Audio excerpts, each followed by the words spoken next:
I'm going across to Pularao right now. Pularao, we were live from, Chennai South. We were live from Chennai South, and a lot of people who turned up there to vote, right? The educated voters of Chennai South, many of them, and I'm sure you're sitting in Chennai, is it, Pularao? Because many of them are complaining about not receiving their booth slips, their voter slips.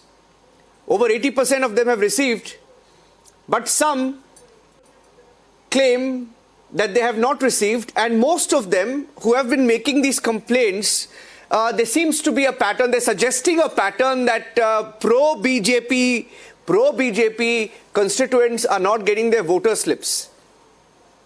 You see, the voter ID card is there. But ID card is there. That itself gives them all the details. It's a very highly technically advanced situation, and that should not be an excuse that they are not getting voter slips. They don't need that if they got their voter ID card. And Madras, Chennai is a very highly educated place. This kind of excuse doesn't feel good.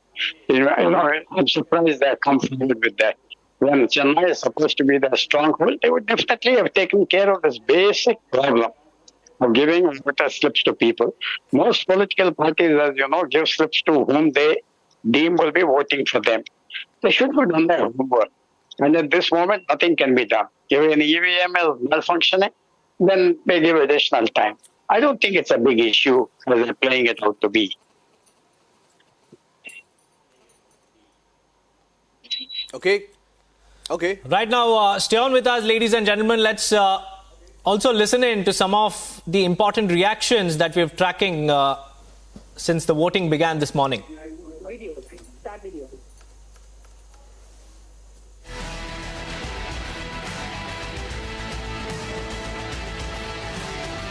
South Chennai constituency, brothers, sisters, elders, please come and vote. Don't give away your democratic right. When good people come and vote, only good people can be elected. So my appeal, at the same time, my appeal to the first-time voters. It's a very big challenge for you. It's a great experience for you. Please come and vote and take a selfie with your voted finger and motivate the others also. यही कहूँगा कि आज मतदान का दिन है और ज़्यादा से ज़्यादा अपने मत का प्रयोग करते हुए आदरणीय प्रधानमंत्री जी के तीसरे कार्यकाल जो ऐतिहासिक होगा 400 सीटें से पार होके प्रधानमंत्री तीसरी बार प्रधानमंत्री बनेंगे और मुझे पूरा आशीर्वाद है कि आज पीलीभीत जनता का भी आशीर्वाद मिलेगा और कमल का फूल प्रचंड बहुमत से खिलेगा। मतदान अपना कर्तव्य है, मतदान अपना अधिकार है, 100% मतदान होना चाहिए। इसलिए आज पहला काम मैंने मतदान का किया। A pleasant surprise. There were many people who were there before me, and it's a healthy trend. And I appeal to everyone that election and voting is a democratic and constitutional right of every citizen of this nation, and that we must all exercise this particular right. And I'm happy to see that so many people have come, and I urge all to participate in this democratic process. Today we are extremely confident that people will repose their trust in good people, people will repose their trust in good governance, and people will stand with people who stood with them over the last 10 years. I'm extremely confident that Tamil Nadu will witness a historic change on June 4th, and all our candidates everywhere, they're standing with people. I'm sure the people will honor all of our hard-working candidates who stood with them. सबसे बड़े राजनीतिक party के द्वारा मुझे प्रत्याशी बनाया गया है, जिससे आम लोगों में भारी उत्साह है और मुझे पूरा भरोसा है मैं भारी बहुमतों से इस लोकसभा चुनाव जीत के भारत का लोकतंत्र का मंदिर का प्रतिनिधित्व करने का अवसर मिलेगा। ये पहली बार ऐसा होगा। Nikhil Jain is also joining us on the broadcast. Nikhil Jain is a Congress-leaning political analyst who's on the broadcast with us. But before I go across to him, I'd like to go across to Chhindwara in Madhya Pradesh, where Riyanka is joining me live. Riyanka is tracking Nakul Nath, who is Kamal Nath's son. His chances this morning, Madhya Pradesh seeing some brisk voting, over 15% this morning. So far, Riyanka. That's right. As per 9:30 a.m. trends, the voter turnout in Madhya Pradesh is around 15%. But if we talk about Chhindwara particularly, it is around 15.50%. I am here currently at the Shikarpur polling booth, and here the voting is taking place quite peacefully. The people are coming in numbers, but it is not much as we had expected. But the polling is going to continue till the evening, so we are expecting people to come out in huge numbers here. Now, if we talk about Chhindwara, well, it is very significant because the battle, it is quite fierce between the BJP and the Congress, because Chhindwara is the only constituency in Madhya Pradesh that has been a stronghold of Kamal Nath, of the Congress party. Since the 1950s, the Congress party has been having its stronghold on this constituency, and in 1997 there was a brief interlude when in by-elections the Congress party had lost this constituency, but again in 1980s, and since then till today the Congress has had its stronghold here.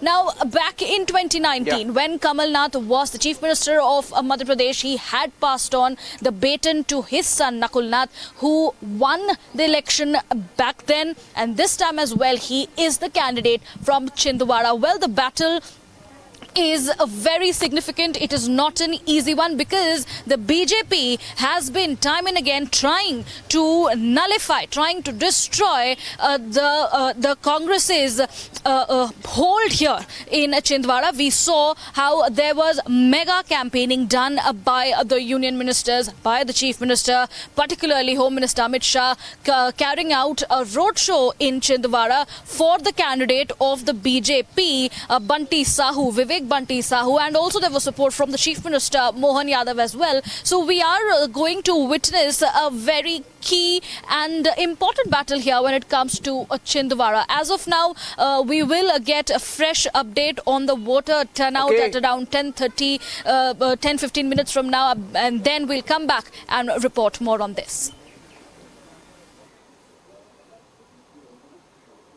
Stay on with us. We have Nikhil Jain also joining us live from the Delhi studio. Nikhil, my question is that, Chhindwara was the lone seat that Congress managed to, salvage in the 2019 Lok Sabha elections, and following that was a defeat in the assembly elections.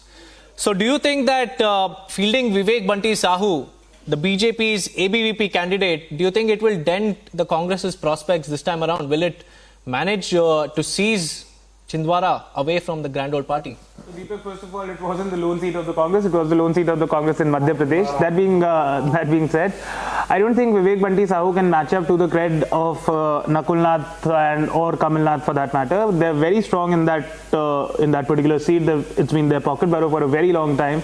So far as I know, Vivek Bunty Sahu is neither a tall leader of the party nor somebody who can capture a lot of votes. So MP, of course, what we are going to see is a win for Nakul Nath. So far as the BJP taking the pie in these recent state elections is concerned, I don't think that really matters, because even if you remember in 2018, it was the Congress that won, but then the BJP took the state in the Lok Sabha elections. So voters today are voting differently in the state elections and differently in the Lok Sabha elections. So Chhindwara as a Lok Sabha constituency definitely is going to go to Nakul Nath. That is what I feel. His father is already there in the Chhindwara Vidhan Sabha constituency, Kamal Nath. But we've seen campaigners like Amit Shah, JP Nadda, and we've also seen the Chief Minister of Madhya Pradesh also laying emphasis on Chhindwara, and they've advised all their functionaries to lay extra focus. Deepak? Yeah, sure, Niranjan, go ahead. No, he used a very, very interesting term. He said cred. You look at the cred. You look at the cred of Nakul Nath, and he doesn't, this Bunty Sahu doesn't match up to the cred of Nakul Nath. I mean, the same Congress party was abusing Kamal Nath and his son left, right, centre when they were in Delhi, and when there were reports of him joining the BJP, and the guy's gone silent for the last 2 months. And look at how they use the word cred of Nakul Nath. They're not even sure whether Kamal Nath and Nakul Nath will be in the Congress after this election. I was never abusing Kamal Nath. Cred. Niranjan, absolutely not. Absolutely not. No. Please, go. Rewind the tapes and check. Rewind the tapes and check. Of the party for a very long time, and the reports of him joining the BJP are absolute hogwash, as they turned out to be. I have never made a statement against Kamal Nath not being loyal to the party, and I've always stuck to that. I am still sticking to it. Kamal Nath is a loyal soldier of the party. Charu wants to respond. Charu wants to respond, and then we'll take that report. Warfare that the BJP I find it absolutely laughable that you have decided Vivek's cred is nothing without knowing the man, without knowing how he talks, what his vision for Chhindwara is. Also, not to forget the fact that he is aligned to the world's greatest political party, which happens to be mine. See, the problem with the Congress is that they live in this la-la land where they assume they'll build these castles up in the air and they will not fall. But your tallest castle, Rahul Gandhi, has also fallen, Nikhil, and you cannot forget that. You used to be popular in an area. It does not mean you continue to be popular in the same area. Your leaders have been so shaky on ground that a lot of them have continued to leave your party. Those who have not left your party are for reasons which let's not discuss on air. Yeah. Charu, you meant world's biggest political party, not world's greatest political party. I just wanted to correct you there before you go on. It's world's biggest political party and not world's greatest political party. Yes, but go on. You can go on. Yeah. Another thing with Kamal Nath and Nakul Nath is, please tell me what cred are you talking about? What is it that Nakul Nath has done for the area? What is it that his vision is for the next couple of years? There is none, and that is going to be where the votes are not going to be cast in favor of the Congress or any of their non-alliance partners. Niranjan, let's remember that Modi ji talks about every single constituency in a very personalized manner. Not just that, we have a collective vision for Bharat to progress. We are promising a Viksit Bharat by 2047, and it's going to happen when young people, new people enter politics. Politics is no longer a bastion belonging to only a few families, and outsiders have no entry. These are no longer those days.